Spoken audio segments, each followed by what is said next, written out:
Hi everyone, welcome back to another video from Trading for Beginners. Today in this video, I'm going to show you how to turn on MetaMask notifications using your smartphone.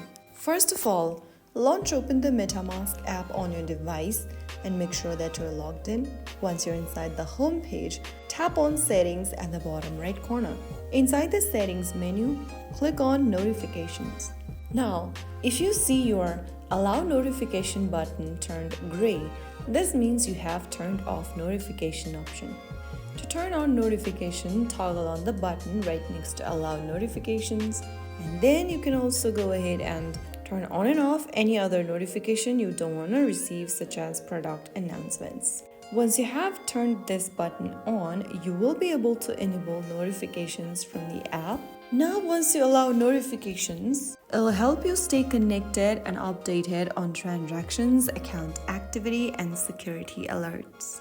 That is how it's easily done. If you found the video helpful, don't forget to like, share, and subscribe. I will see you again in the next video. Thank you for watching.